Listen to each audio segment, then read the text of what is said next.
오늘 제 강의는 지난번까지 그 이벽 세례자 요한에 대한 이야기를 좀 하고 그리고 이제 그 이벽 세례자 요한이 1784년에 한국 천주교회가 창설됐거든요. 바로 그 다음에 봄에 이렇게 을사 추조적발 사건이 일어납니다. 그걸로 인해서 바로 그해 가택연금 상태에서 이렇게 그 희생되신 분이 바로 이벽 세례자 요한이세요. 그리고 이제 그 다음에 이제 그 단양으로 유배 갔던 김범우 토마스가 또 순교하셨죠. 아마도 이제 그 고문 후유증이라고 볼 수가 있죠.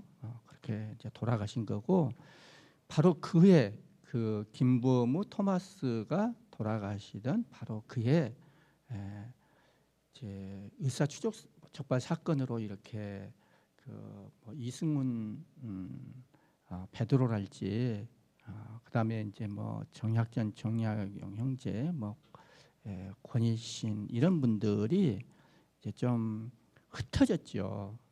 그래서 조직이 좀 와해됐다고 볼 수 있을까요? 그거를 다시 재건을 하는 것입니다. 우리 교회가 무너진 교회를 다시 재건을 하는 과정에서 좀 더 이제 조직적으로 교회를 활성화시키기 위해서 가성직자 제도를 이제 시행하게 돼요. 그게 바로 1786년 가을이라고 우리가 봅니다. 그러니까 84년 창설, 85년 봄에 을사추조적발 사건, 86년 가을에 가성직 제도가 시행이 됩니다.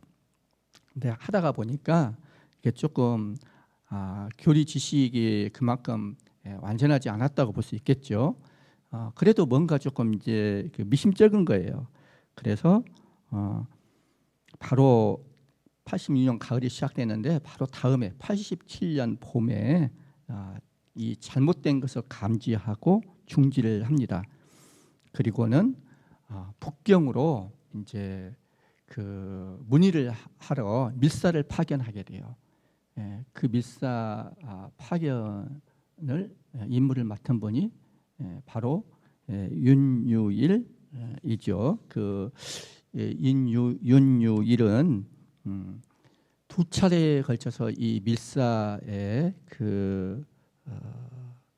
역할을 수행을 하는데 1789년 10월에 가서 89년 10월에 갔다가 90년 봄에 돌아옵니다.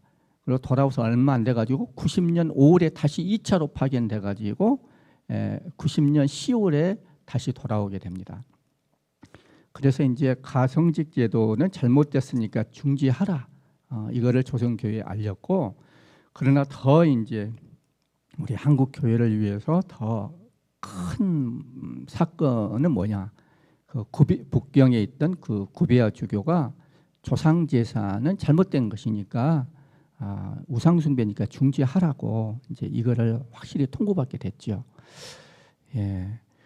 이게 이제 조선 교회에 큰 뭐라 그럴까요?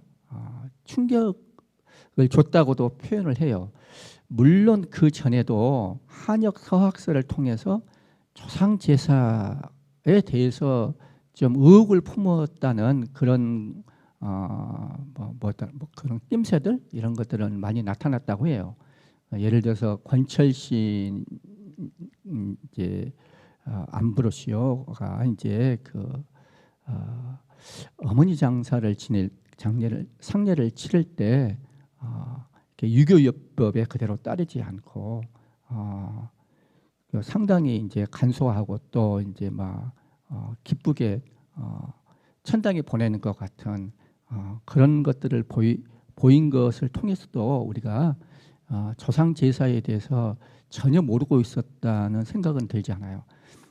그렇지만은 이제 그 예수의 선교사들은 그 적응주의 선교 정책에 따라서 그 나라의 문화를 존중해 가지고 가능하면은 처음에 그리스도교를 좀 받아들이기 쉽도록 이렇게 배려를 한 다음에 점점 이제 성숙해지면은 그리스도를 본격적으로 이제 받아들일 수 있도록 하는 그런 이제 정책이었어요. 처음부터 막 그 십자가를 막 흔들면서 뭐 순교해야 된다 이렇게 하면은 믿음을 받아들이기가 쉽지가 않잖아요.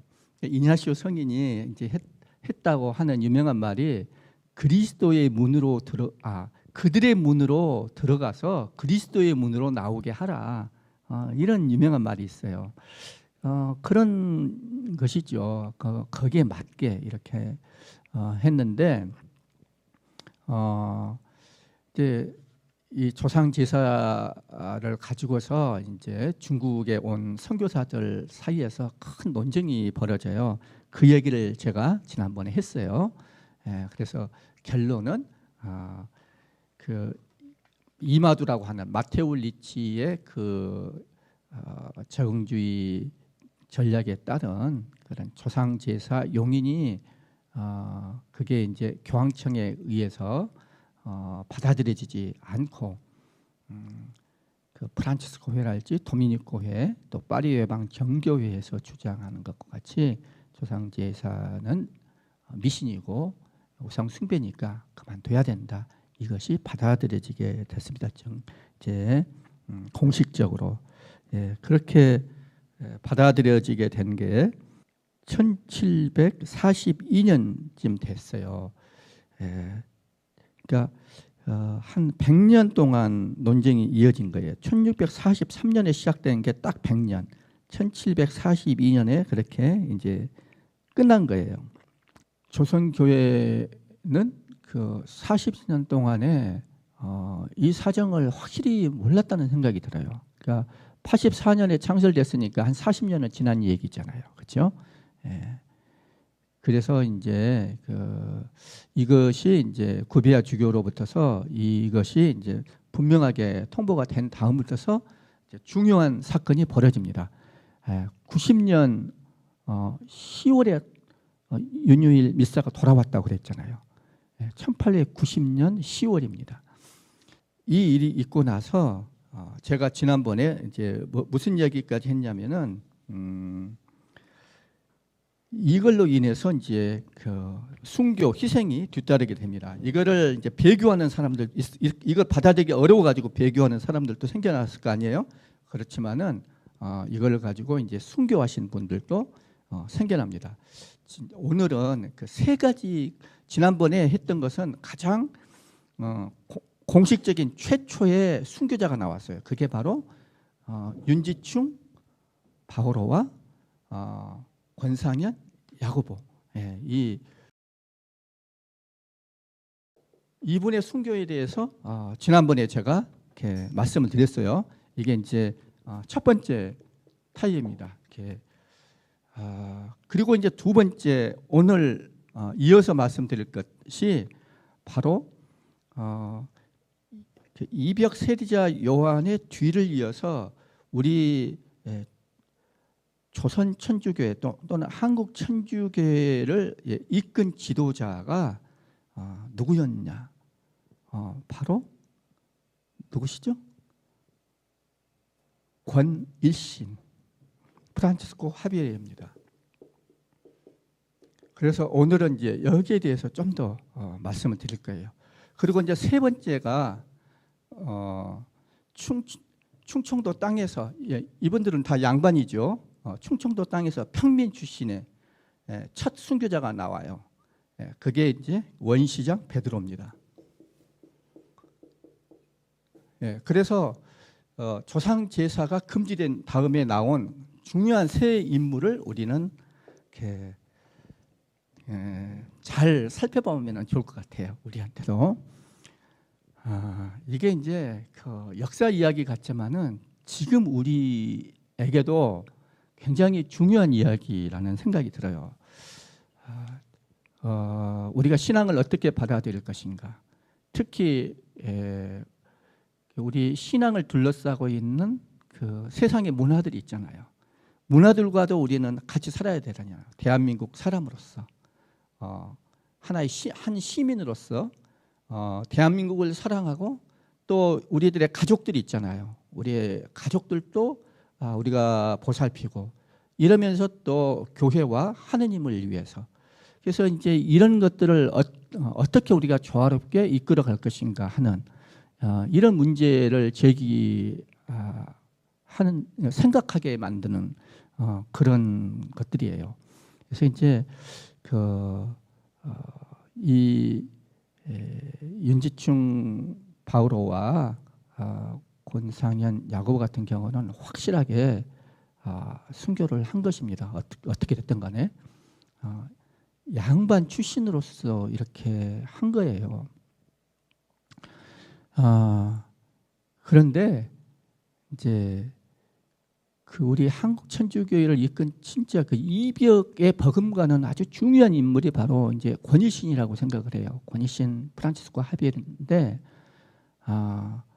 이분은 정말로 뭐 우리 한국 천주교회에 초석을 놓았다고도 볼 수가 있어요. 이벽 세례자 요한을 이어서 그렇게 중요한 인물이라고 생각을 해요. 이벽 세례자 요한이 되게 큰 역할을 했고 한편으로는 이승훈을 북경에 보내가지고 세례를 받도록 했지만은 또 한편으로는 이제 권철신의 역할이 되게 중요하다는 것을 알고 양근 지방으로 권철신의 집을 찾아가요.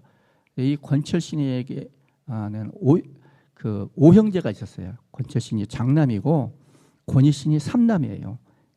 다섯 형제가 다 뛰어난 그런 학문으로 유명한데 그 중에서도 학문으로서는 이제 권철신인데 조금 여러분들 이제 학문적인 배경을 가지고 있으면은 이거를 신앙을 받아들이는데 조금 더디게 오는 것 같아요.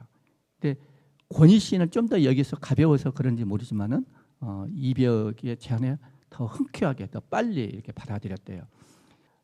이 권일신으로부터서 이제 한국 천주교의 중요한 줄기, 저는 그런 생각까지도 들어요. 이벽 세례자 요한이 하나의 뿌리 역할을 했다면은 권일신은 가지가 뻗어나가는 줄기 있잖아요. 줄기 같은 역할을 해요. 그래서 윤유일 바오로도 권일신의 제자예요. 미사로 파견된. 그리고 지금 여기는 이제 양근 지방이잖아요.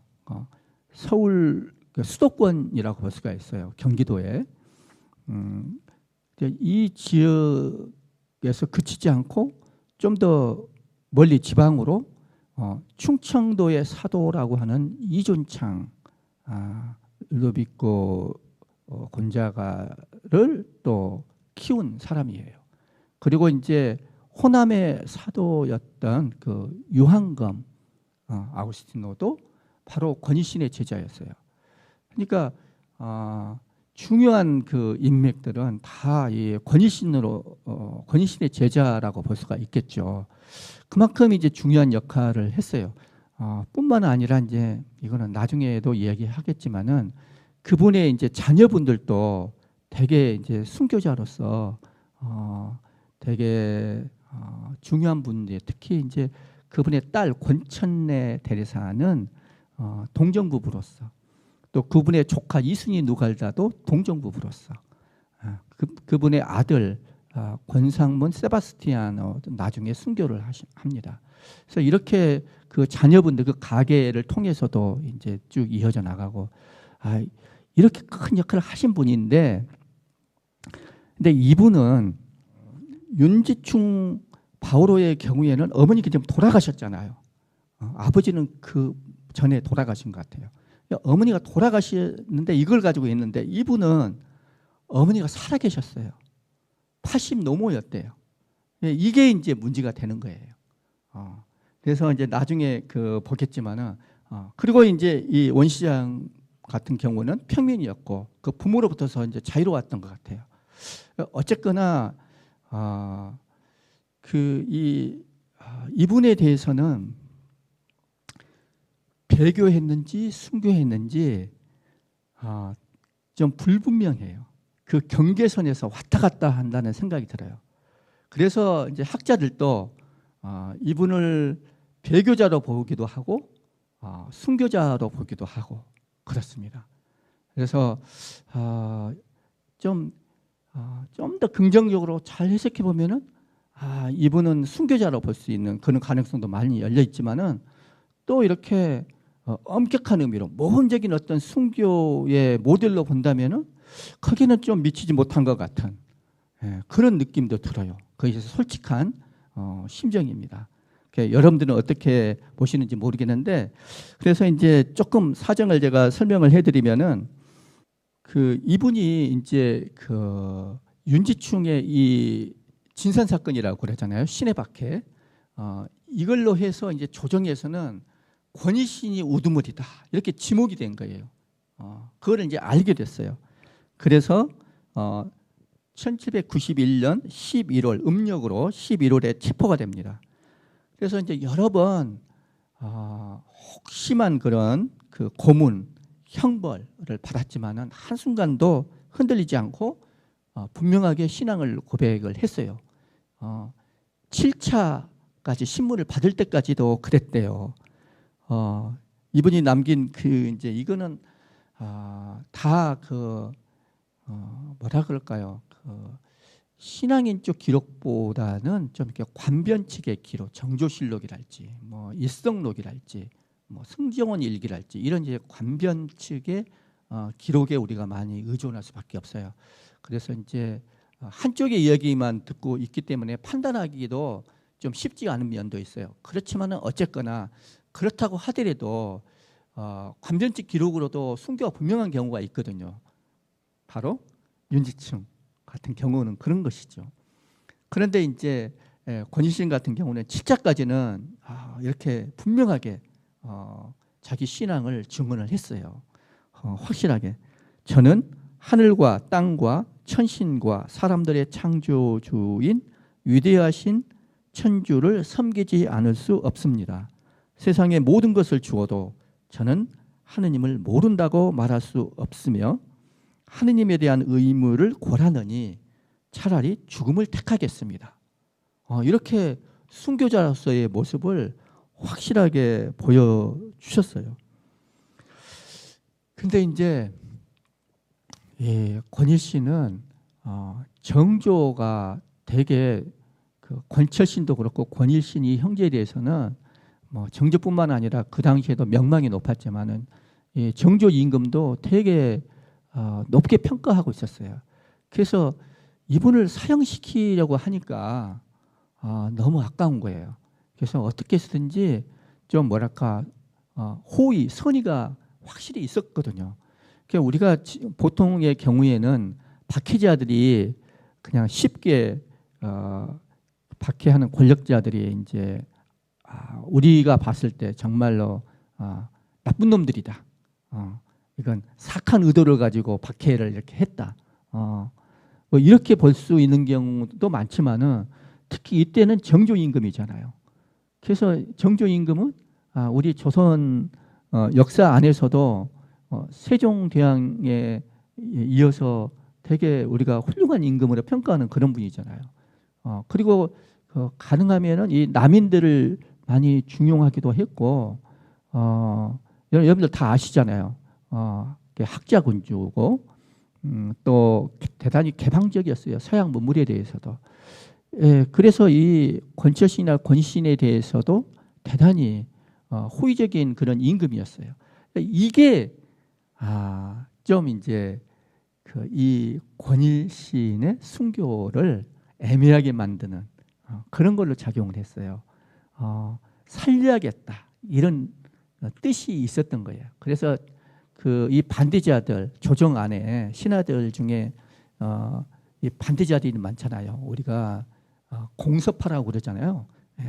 그런 사람들의 빗발치는 그런 반대 상소에도 불구하고 보호하려고 했어요. 그래서 사형을 면하고 어떻게 쓰든지 이것을 호의적으로 해석을 해가지고 권일신이 이렇게 분명하게 신앙을 고백을 했지만은 어떻게 해서든지 다르고 협박하고 어떻게 해서든지 여기서 꺼내가지고 목숨만을 살려주도록 해가지고 그 살려진 곳 중에서 가장 심한 것이 제주도로 귀양 보내는 거예요. 유리안치 시키는 거예요. 울타리를 쳐가지고. 그래서 이제 그렇게까지 했어요. 그런데 이제 그 정조는 그것보다도 더 어떻게 해서든 권위신을 살리고 싶었던 거예요. 그래가지고 신하들한테 막 닥달을 했어요. 어떻게 해서든지 권위신을 이렇게 회유하라고. 그래가지고 이제 그 신하들 머리에서 나오는 이제 좋은 그런 신하들로서는 아이디어가 생각난 거예요. 우리가 봤을 때는 술책이라고 할 수도 있고 장꾀라고 할 수가 있는데 80 노모를 생각을 한 거예요. 80 노모를 놔두고 그 임종을 지켜보지도 못하고 제주도로 귀양 가면 어떨 거냐고. 그래서 조금만 이렇게 양보하는 표시를 내라고. 그걸 가지고서 그 뭐랄까 이 반대파들을 무마시킬 수 있도록 그런 조금 양보하는 표시만 내면은 어머니가 그때 그 충청도 예산에 살고 있었나 봐요. 그 사정은 잘 모르겠는데 그 어머니 임종도 지켜볼 수 있고 그래서 그 어머니가 계신 곳에서 멀지 않은 곳으로 이렇게 귀향을 보내려고 정조는 마음을 먹었던 거예요. 권희 씨는 이 임금의 이 특별한 호의에 마음이 흔들렸을까요? 안 흔들렸을까요? 마음이 흔들리는 게 정상 아닐까요? 이렇게까지 사랑을 보여줬는데 이것은 어떻게 보면은 하느님께서 그 임금을 통해서 권위신을 어떻게 해서 살리려고 하는 그런 마음으로 우리가 해석될 수도 있잖아요. 그리고 이제 그 80 노모를 돌보려고 하는 그 효심은 누구도 비난할 수 없는 거고 좋은 것이잖아요. 근데 이게 빌미가 된 거예요. 그래서 이제 좁은 의미에서 엄격한 의미에서 순교는 우리가 나중에 보겠지만은 이제 이후로 이제 정말 대단한 순교자들이 나와요. 이런 것들 다 뿌리쳐 버려요. 근데 권희 씨는 이걸 받아들인 거예요. 그래서 양보하는 표시를 분명히 낸 것 같아요. 그래서 이제 그 최필공이라고 하는 이제 그 관변 즉 뭐 일성록 정조실록 뭐 이런 데 나와 있습니다만은 여기에서도 보면은 최필공과 같이 이제 붙잡혀 갔나 봐요. 근데 이제 권희 씨는 분명히 양보를 한 거예요. 그렇게 봐야 돼요. 뭐 여러 가지 뭐 썰이 많아요. 여기서 뭐 복잡한 얘기는 별로 하고 싶지 않아요. 근데 유명한 말이 있어요. 그 마지막에 이제 양보를 어떻게 얻어냈나 하는 얘기를 하면서 이렇게 썼대요. 그 권위신이 서양지학은 서양의 학술, 서양의 학문은 다르다. 그리고 공맹, 공자와 맹자.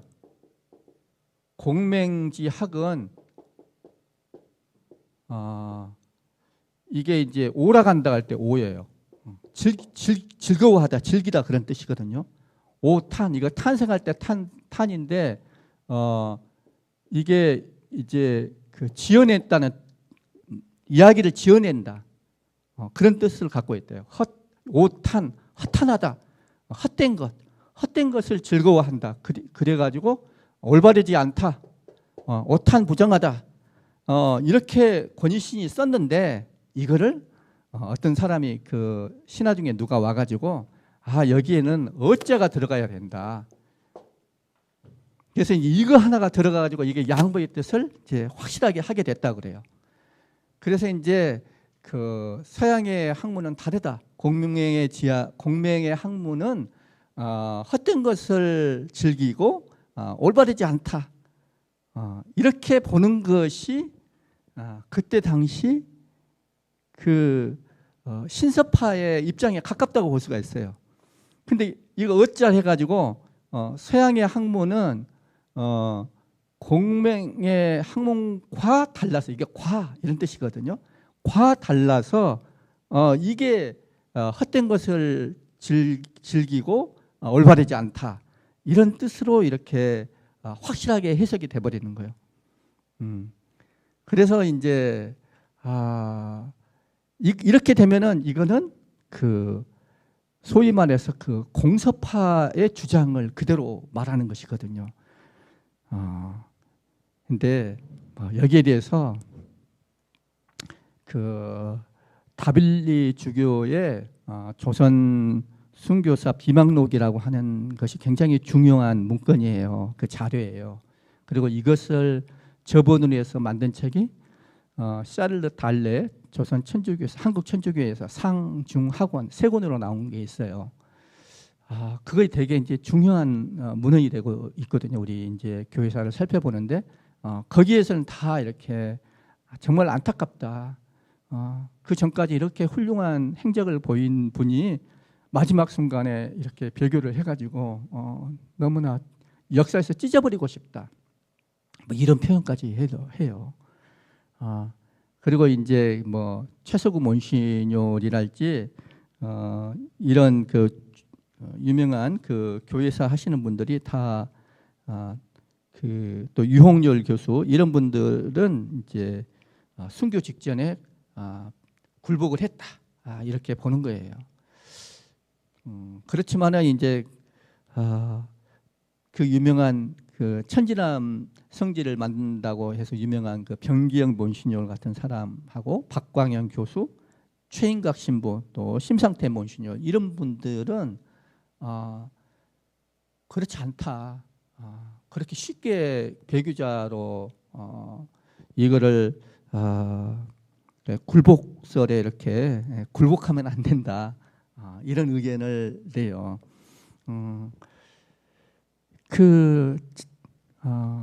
분명하게 자기 의사를 보냈는데 나중에 이분이 이제 그래서 결국에는 이 양보하는 표시를 냈기 때문에 이 굴복설에도 근거가 있는 것이죠. 근데 이제 이거를 굴복설로 보기가 어렵다는 것은 뭐 여러 가지 조금 이제 그때 당시 어떤 자료들의 성격 이런 것들도 있을 수가 있고 또 우리가 그 당시의 사정을 확실하게 알 수가 없어요. 그러니까 정부 측 자료 가지고도 확실하게 이거는 순교했다라고 할 수는 없지만은 이분이 이제 이거를 어떻게 해석을 하냐면은 이렇게 그 칠자 신문까지 순교한 것은 분명한 의사 표현인데 나중에 이분이 이제 곧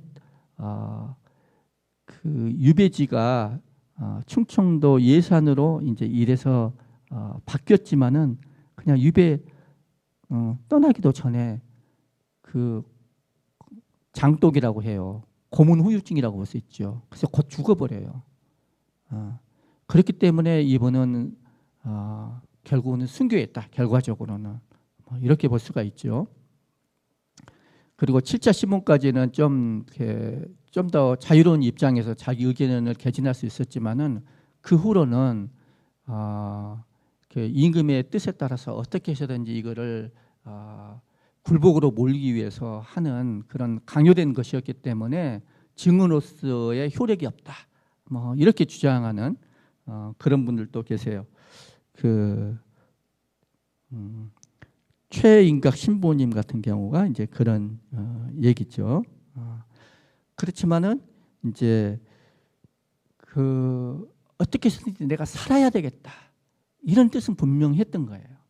그래서 이제 이거를 조금 더 긍정적으로 보려고 하시는 분들은 이렇게 이야기를 해요. 살려고 하는 의지가 분명했는데 그것은 사적으로는 어머니를 위해서 또는 이제 그 임금의 그런 호의에 뭐 부응한다 이런 것도 있겠지만은 공적으로는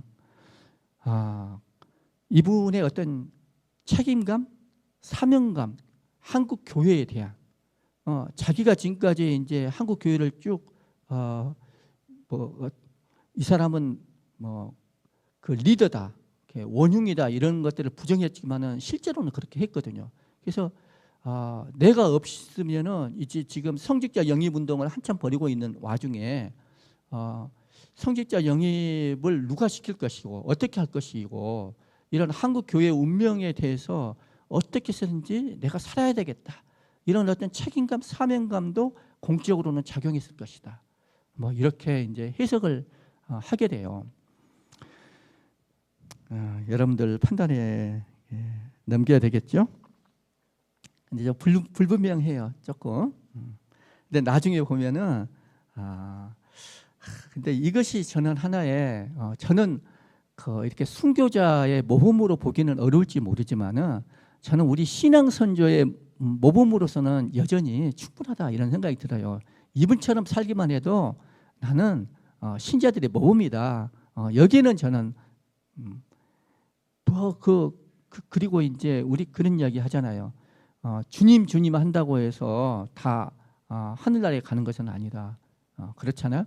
하나님의 뜻을 실천하는 일이야 하늘나라에 들어간다. 예수님께서 그런 유명한 말씀하셨잖아요.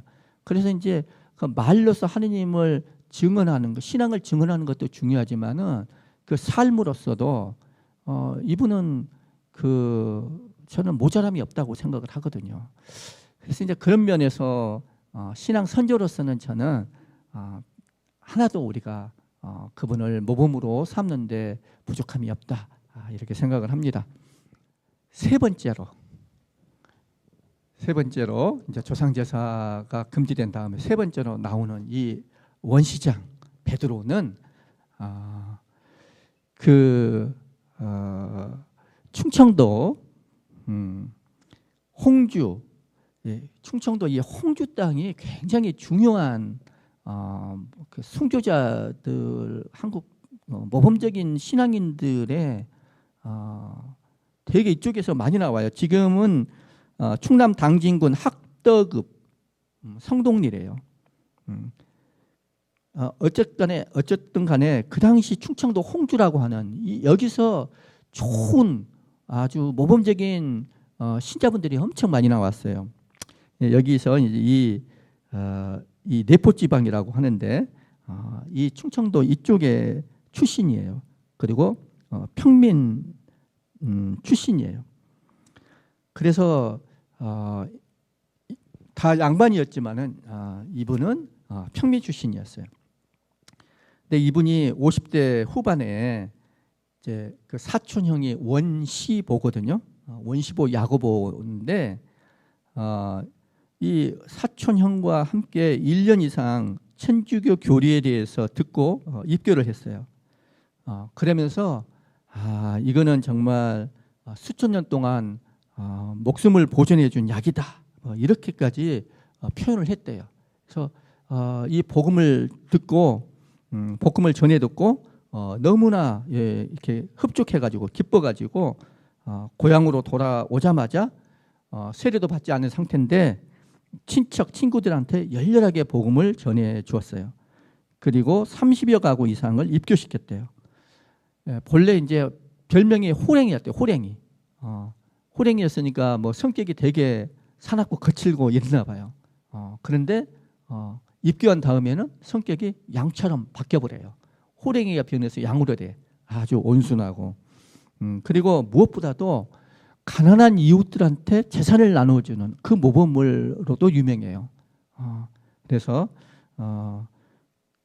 교리도 가르치고 이런 것들은 앞으로도 계속 많이 보게 될 텐데 나눔이에요. 나눔.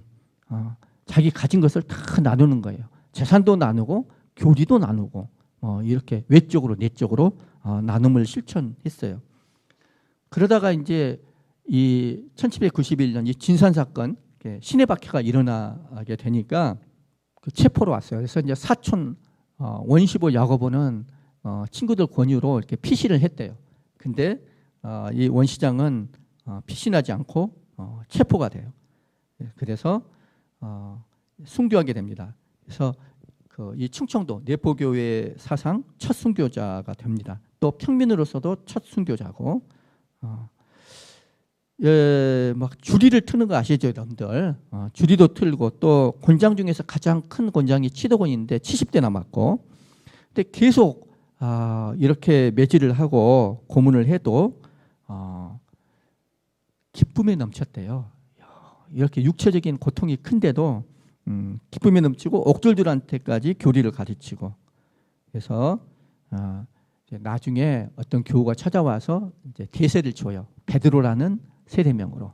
그래서 세례를 받게 됩니다. 자, 이 홍주 목사는 이제 그 공주 가명, 이 충청도에서는 이제 그 공주가 가장 이제 중심지어 가지고 그때 당시에 그 가명이 거기 있었어요. 그래서 공주 가명한 공주 가명에 이제 보고를 해요. 그러니까 그 감사, 그 공주의 감사로부터서 이 원시장을 때려 죽여라고 그런 명령이 하달됐어요. 매질을 해도 소용이 없고 혈육의 정에 호소를 해도 변함이 없고, 그래서 막 때려도 또 이분이 몸도 튼튼했나 봐. 안 죽어요. 그래서 안 되겠다 해가지고 이 홍주 목사는 아주 추운 겨울밤이었어요. 1793년 양력으로 1월 28일이에요. 그러니까 1월 말이니까 가장 추울 때죠. 밖에다가 이 추운 겨울밤에다가 밖에다 내놓고 결박을 시킨 채로 몸에다가 물을 붓고 그래서 얼려 죽이라고 명령을 했어요. 매로 안 되니까 얼려 죽였대요. 그래서 이제 그 물이 몸에 덮였던 그 물이 얼음으로 변해가지고 결국에는 동사하게 됩니다. 근데 그런 와중에 오로지 주님의 순환만을 생각을 했대요. 그리고 마지막으로 감사의 기도를 드리면서 자신의 목숨을 하나님한테 바쳤다고 합니다. 근데 이제 이분과 관련해서 저는 참 대단한 것이 뭐였냐면은 그 어떻게 이것을 받아들였냐 하는 거예요. 이 옥중에서 이 원시장 베드로는 계속해서 묵상을 많이 했대요.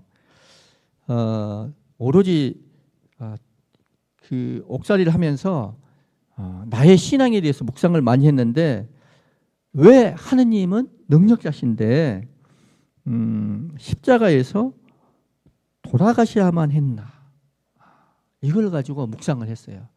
근데 이거는 참 대단해요. 제가 이제 앞으로 공부를 좀 해야 될 것 같아요.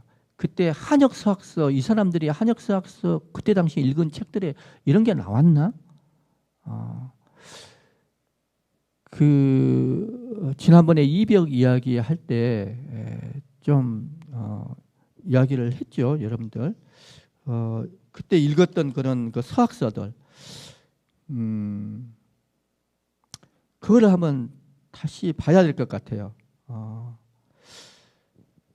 그때 무슨 책이 복음과 관련된 책하고 성인전과 관련된 책이 그 영신수련을 소개했다는 얘기가 있어요. 그걸 제가 확인해 보지 않았어요. 앞으로 그걸 좀 제대로 확인을 해봐야 될 것 같아요.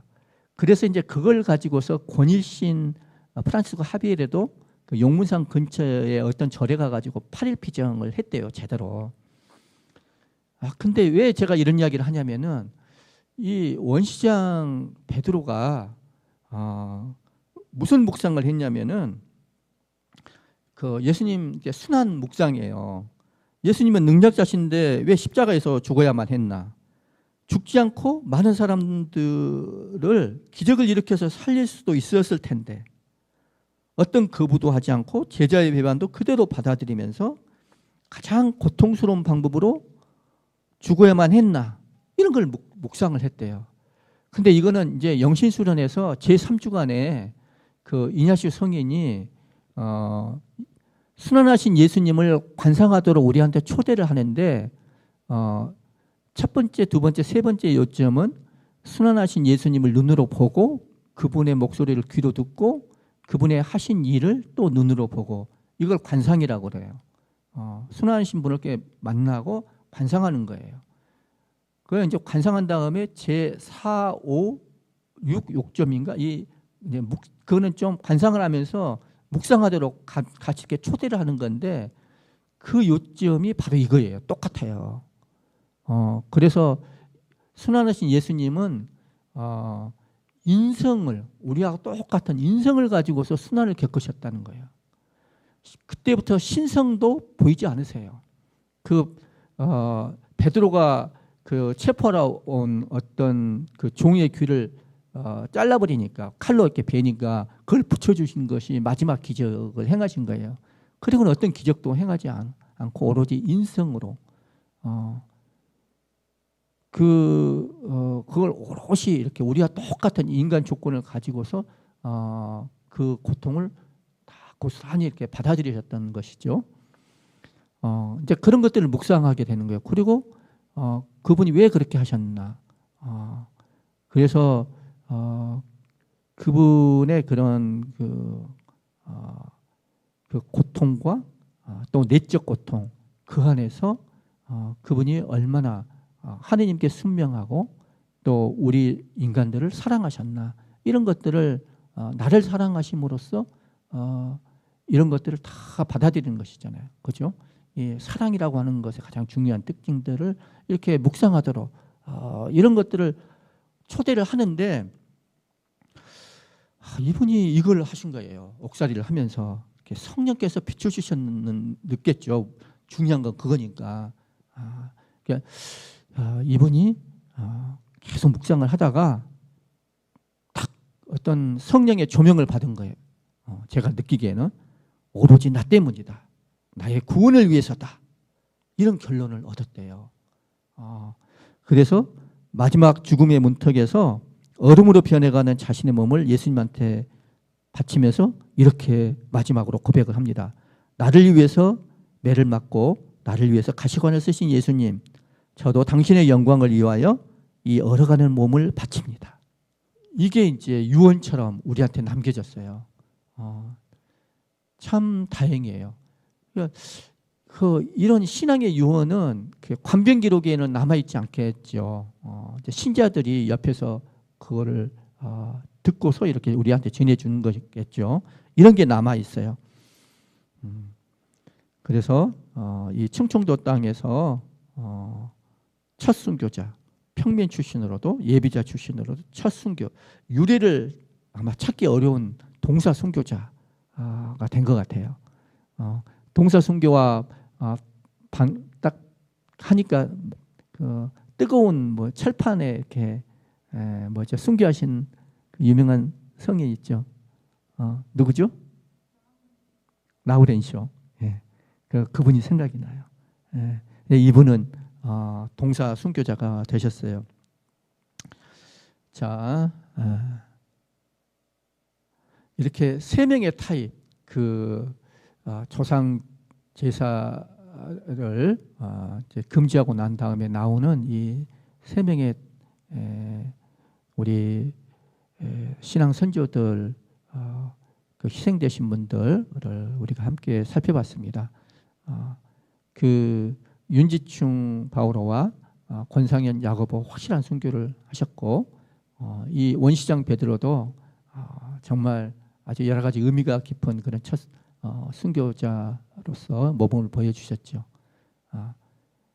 근데 권일신 같은 경우는 살면서 우리 한국 교회에 정말 초석이 되는 그런, 우리가 잊을 수 없는 그런 은혜로운 신앙 선조였지만은 그 마지막 순간에 조금 해석의 여지를 우리한테 남기는 그런 것들을 보여주셨어요.